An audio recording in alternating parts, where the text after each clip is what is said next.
Comme 60 000 rebonds, soutenez les entrepreneurs français avec Altesse et Isinis, brosse à cheveux française d'exception depuis 1875.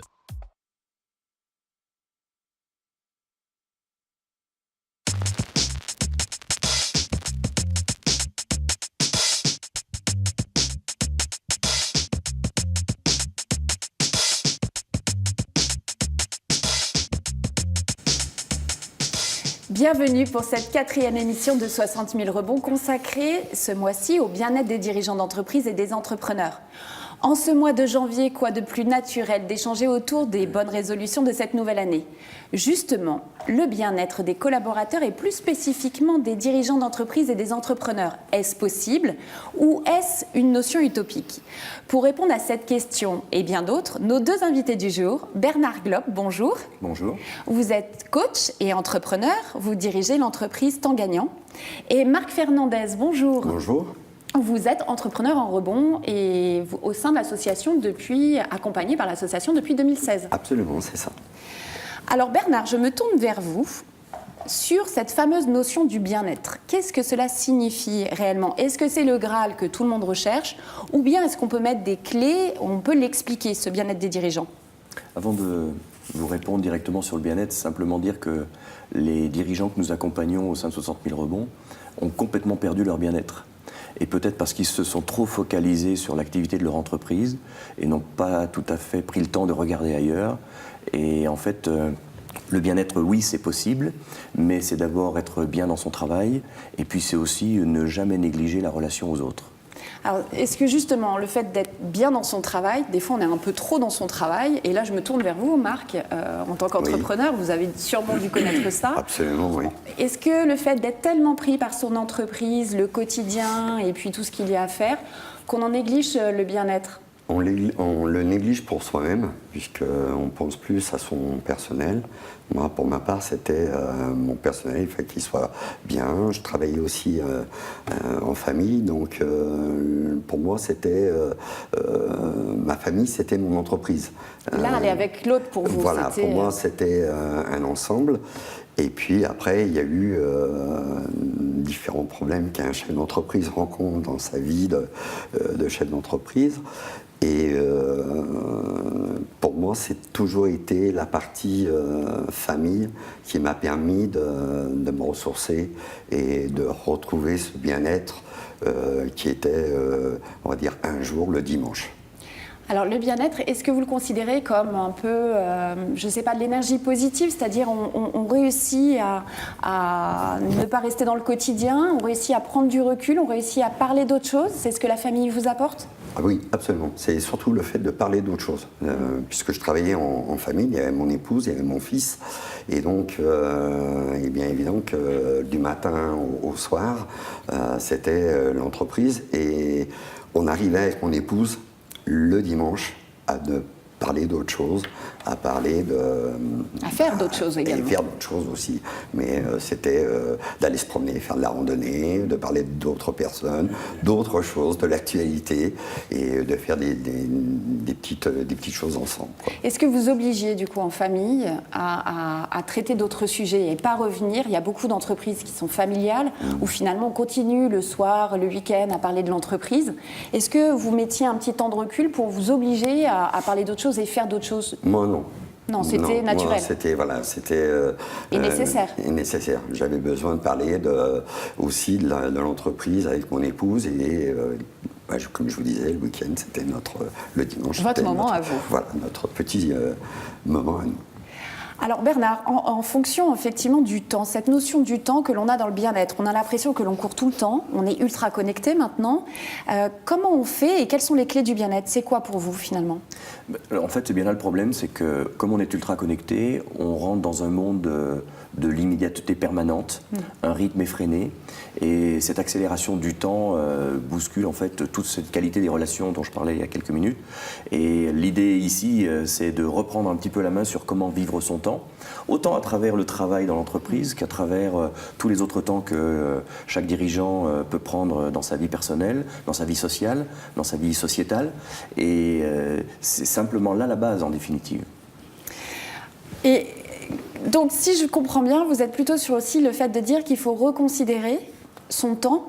Et il faut prendre le temps de faire les choses. Comment on peut le traduire en fait au quotidien? Parce que on se dit oui, bien sûr, mais je fais comment? En fait, il y a un adage chinois qui dit « 9 femmes ne font pas un enfant en un mois ». Et en fait, ça donne simplement la traduction que le temps est immuable. 1 heure, c'est 60 minutes, c'est 3600 secondes. Selon comment on veut vivre son temps, on est obligé de passer par cette logique chronologique, en définitive. Et le problème, c'est l'investissement de chacun dans son temps à travers les différentes actions qu'il produit. Et là, on est dans une logique qui est très, très pernicieuse. C'est que chacun étant embarqué en fait dans son activité, ne voit plus que son activité et tourne en rond, et ça devient un mouvement brownien qui, en définitive, le broie au bout du compte. Vous avez connu ça, vous, Marc, dans votre vie d'entrepreneur, justement, cette notion du temps, à la fuite du temps, à la recherche du temps en permanence?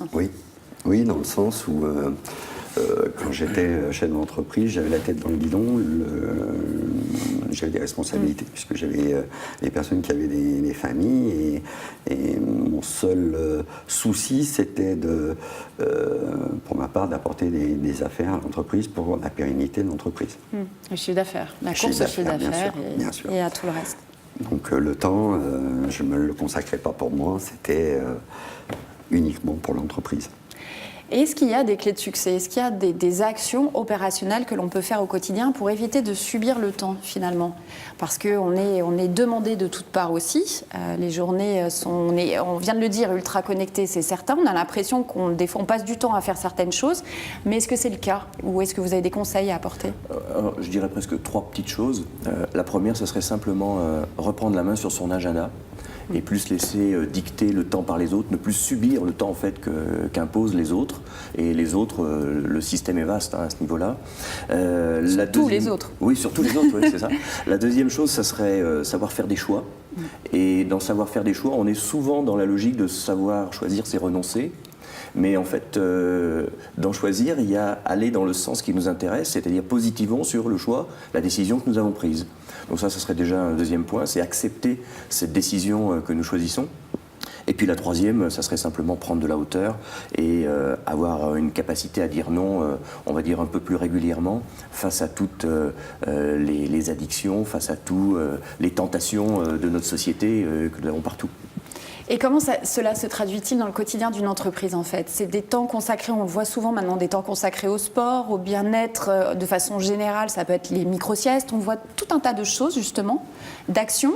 Est-ce que celles-ci sont préconisées et permettent justement d'avoir une autre notion du temps? Elles ne sont pas encore suffisamment préconisées, mais c'est vrai que quand on sait qu'on gagne 15% d'énergie en faisant simplement 10 minutes de sieste en début d'après-midi, voilà un petit moment de bien-être qui est favorable pour tout le monde, pour le collaborateur parce qu'il se ressource, pour l'entreprise et pour le travail qui est réalisé, parce que quand on a 15% d'énergie à donner en mieux dans son travail l'après-midi, quoi de meilleur, quoi.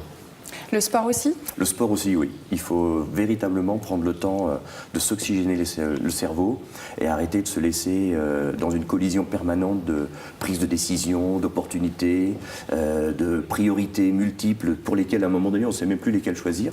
Et donc du coup prendre le temps d'aller respirer. Puis alors à Lyon c'est facile, on a le parc de la Tête d'Or. C'est vrai. Aller marcher quelques minutes au parc, voilà, des bons moments à profiter. Et ça peut peut-être même aider à prendre des décisions. Une dernière étude est parue il y a très peu de temps en disant sur un critère de productivité et de bonne, entre guillemets, productivité des entrepreneurs, il y avait tout un tas de critères, dont le sommeil, la nuit, plus de 6h30 de sommeil par nuit, non entrecoupé. Il y avait effectivement le fait de bien manger, de faire attention à ce que l'on mange, et le sport également. Alors c'est vrai qu'on essaye aussi, pour prendre de la hauteur, de faire d'autres choses. Marc, par rapport à votre expérience en tant qu'entrepreneur, mais maintenant en fait, vous êtes entrepreneur en rebond, vous êtes coaché et accompagné par l'association 60 000 rebonds, et justement cela vous a permis de revoir et de prendre du recul par rapport à tout ça. Qu'est-ce que vous faites, ou que vous feriez, c'est un peu facile, mais différemment maintenant? Alors, je rejoins un peu Bernard ce qu'il disait, c'est-à-dire faire du sport et faire une sieste. Ça, c'est une chose qui est très bénéfique. Et puis après, pour ma part, c'est toujours la famille, parce que c'est mon pilier. Et puis aussi, l'écoute des autres apporte énormément. Puisque, prendre le temps d'écouter les autres. Ouais, absolument.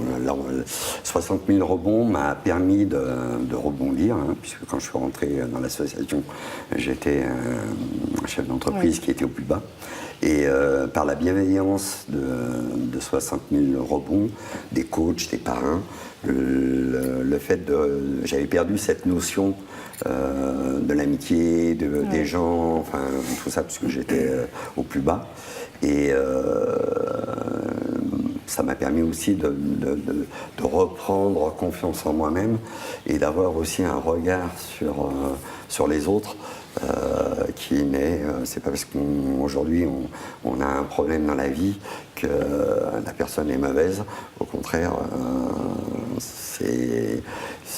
ça fait partie aussi bien d'un chef d'entreprise que toute personne, des échecs on en a tous, et c'est le but, c'est de rebondir avec et de partager. C'est ce que je vous dis, c'est très important. Et l'association m'a permis parce que c'est toute une équipe, hein, c'est tout le monde. Et quand vous avez un groupe de personnes qui sont là à vous écouter et à pas vous juger, et vous vous sentez plus tout seul. Avec d'autres entrepreneurs. Absolument. Et ça donne une énergie énorme. Et moi, j'ai toujours besoin, vous voyez, je suis là aujourd'hui, j'ai besoin, aujourd'hui, ça fait partie de mes disciplines, c'est de donner du temps à l'association pour justement dire, si vous êtes chef d'entreprise aujourd'hui, vous vous retrouvez en liquidation judiciaire, pousser la porte de 60 000 rebonds, c'est important. Je rajouterai un petit point par rapport à ce que dit Marc, parce que c'est très très intéressant, c'est qu'en fait, on est confronté tout de suite à l'ego du dirigeant. Et on se rend compte qu'il est enfermé dans un certain nombre de dogmes et de principes personnels, et arriver non pas à casser l'ego, mais à lui faire prendre conscience qu'il y a d'autres façons de gérer les situations, lui permet de grandir véritablement et vite en fait. Et un des principes qui va très très bien, c'est savoir parler de ses peurs, et puis l'autre chose, c'est savoir renoncer à avoir toujours raison en tout, sous prétexte qu'il est le dirigeant.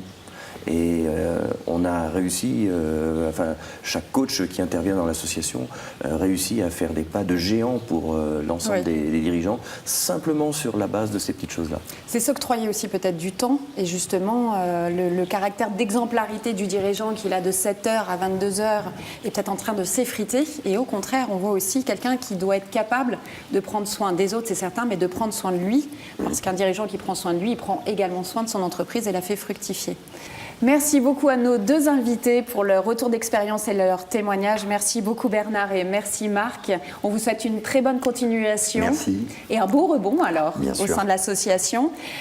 Retrouvez-nous directement le mois prochain pour une nouvelle émission de 60 000 rebonds. Et en attendant, prenez le temps, vivez, respirez et partagez. À bientôt.